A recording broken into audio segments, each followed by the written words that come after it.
안녕하세요. 록다운 중이지만 온라인으로 새벽 말씀을 듣고 계신 모든 성도분들을 축복합니다. 언제 어디서나 말씀 안에 살아가는 우리 모두가 되길 소망합니다. 하나님께서는 이스라엘 백성들을 위해서 십계명을 만들어 주셨고, 모세는 십계명의 두 돌판을 가지고 산에서 내려왔습니다. 하나님의 신실하심이 들어있는 내용이죠. 오늘 15절과 16절을 보시면 모세가 돌이켜 산에서 내려오는데 두 증거판이 그의 손에 있고 그 판의 양면 이쪽 저쪽에 글자가 있으니 그 판은 하나님이 만드신 것이요 글자는 하나님이 쓰셔서 판에 새기신 것이더라 말씀합니다. 하나님은 두 돌판 양면에 글자를 기록하셨습니다. 두 돌판은 하나님이 직접 만드신 것이었고 글자 또한 하나님이 쓰셔서 돌판 양면에 새긴 것이었습니다. 하나님께서는 이스라엘 백성들이 영적으로 또 실제적인 삶에서 거룩한 백성으로 살아가기 원하셨고 그렇게 살게 하기 위해서 주신 것이었습니다.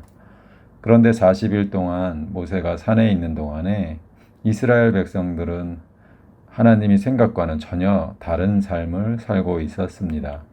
17절에 여호수아가 백성들의 요란한 소리를 듣고 모세에게 말하되 진중에서 싸우는 소리가 나나이다.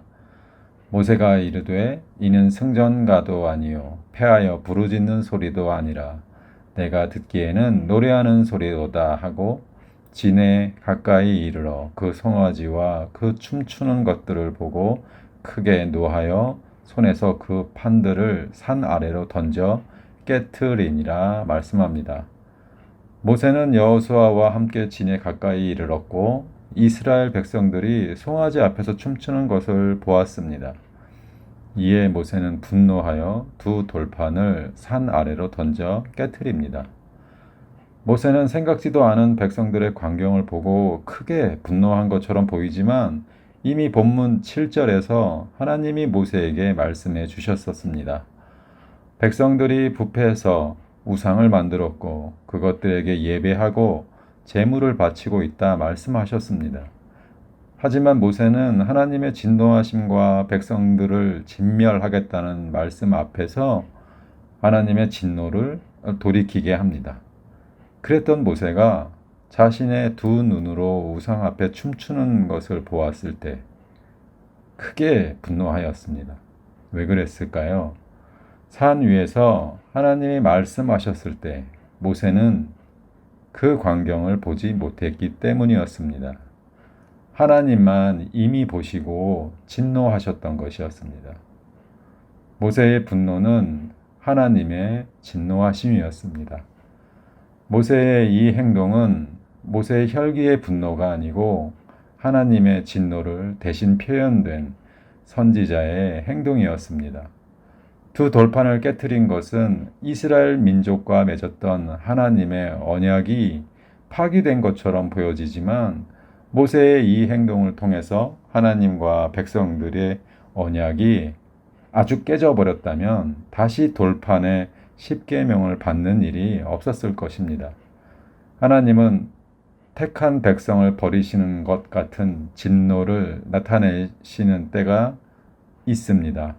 그러나 진노 중에도 한 사람의 기도를 외면하지 않으시고 긍휼을 기억하십니다. 그래서 그 택한 백성을 벌하시되 회개하고 돌아오기를 기다리시는 분이십니다. 하나님은 430년 동안 이스라엘 백성들이 애굽의 노예 생활을 할 때에 그들을 잊지 않으셨지만 이스라엘 백성들은 모세가 없는 단 40일을 기다리지 못했습니다.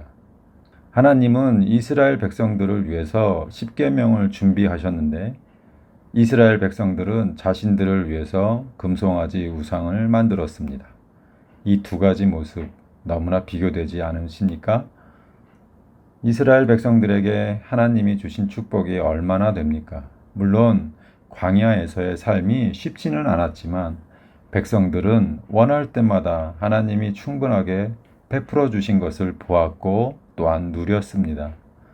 하지만 그것 가지고는 부족해서 자신의 욕심을 채우기 위해 우상을 만들었습니다.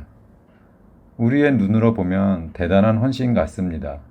애굽에서부터 가지고 왔었던, 어쩌면 평생 일해서 모은 귀금속, 부모로부터 전해 내려왔던 집의 가보를 드렸습니다. 자신들이 보기에는 귀한 헌신이었을 것입니다. 하지만 이 모든 것이 자기 만족일 뿐이었다는 것입니다. 왜냐하면 그렇게 헌신한 이유가 결국 나에게 복을 달라, 지금 이 상황에서 벗어나게 해달라 하는 것이었기 때문입니다. 하나님 중심이 아닌 내 중심이었습니다. 모세는 이스라엘 백성들이 만든 송아지를 불살라 가루를 내어 자손들에게 마시게 합니다. 이 행위는 백성들에게 우상이 아무것도 아니라는 것을 가르쳐 주는 것뿐만 아니고 하나님의 진노를 잊지 말라는 것이었습니다. 모세는 이어 아론에게 추궁합니다. 22절입니다. 아론이 이르되 내 주여 노하지 마소서. 이 백성의 악함을 당신이 아나이다. 그들이 내게 말하기를 우리를 위하여 우리를 인도할 신을 만들라. 이 모세 곧 우리를 애굽 땅에서 인도하여 낸 사람은 어찌 되었는지 알 수 없노라 하기에 내가 그들에게 이르기를 금이 있는 자는 빼내라 한즉 그들이 그것을 내게로 가져왔기로 내가 불에 던졌더니 이 송아지가 나왔나이다. 말도 안 되는 이야기를 하고 있습니다.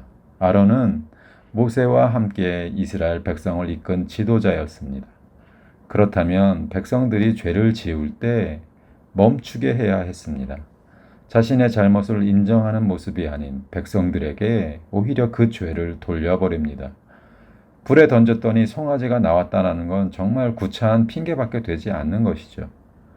모세가 썼다는 모세 오경에 들어가는 출애굽기에 모세가 이 상황을 설명하고 있는 말씀이 있습니다.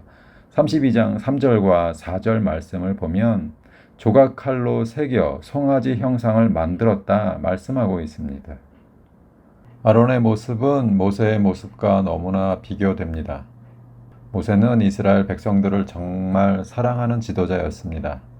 하나님의 진노를 알고 또 백성들의 악함을 알았지만 하나님과 이스라엘 백성 사이를 연결하는 지도자 역할을 잘 감당하였습니다. 백성들이 지은 죄를 자신의 죄로 여겨 용서를 구합니다.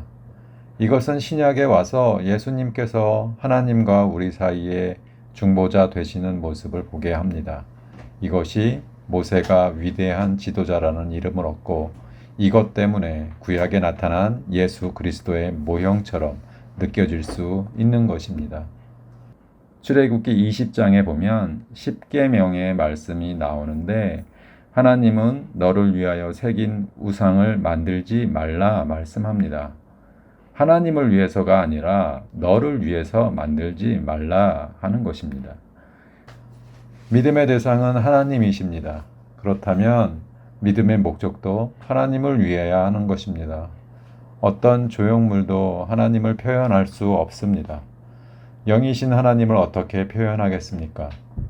그런데도 우리가 우상을 만드는 이유, 이스라엘 백성들이 우상을 만들었던 이유는 자신의 평안을 위해 우리의 욕망을 충족시키기 위해서 우상을 만들었기 때문입니다.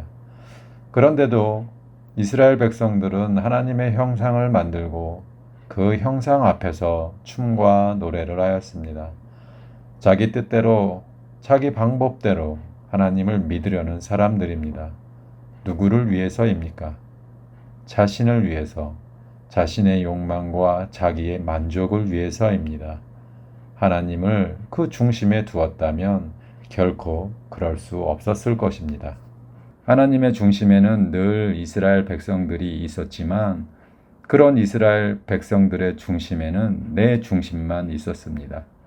하나님의 마음과 하나님의 중심을 알려고 한 것이 아니라 나의 생각, 나의 욕망, 나의 욕심으로 하나님을 섬겼습니다. 진정한 신앙의 기쁨은 내가 원하는 것이 아니라 하나님이 원하시는 삶을 살아가는 것입니다. 오늘 하루 하나님의 마음을 살펴서 내 중심이 아닌 하나님 중심으로, 내 생각이 아닌 하나님의 인도하심으로 살아가는 우리가 되기를 축원합니다. 기도하겠습니다. 하나님, 우리 생각대로, 우리 마음대로 되지 않는다고 불평하고 분노할 때가 많이 있습니다. 마치 오늘 이스라엘 백성들처럼 내 자신의 우상을 만들어 춤을 추고 내 뜻을 이뤄달라 소리쳤던 것처럼 내 모습 또한 다르지 않았음을 고백합니다. 지금껏 내 중심으로 살았다면 이제 하나님 중심으로 살아갈 수 있도록 용기를 더하여 주시고 성령의 인도하심을 위해 기도하고 날마다 감사하며 살아가는 우리가 되게 하옵소서. 록다운으로 어려움에 있는 이웃들과 육신의 고통으로 힘겨워하는 이들을 위해 기도할 수 있는 우리가 되게 하옵소서. 감사드리며 예수 그리스도 이름으로 기도합니다. 아멘.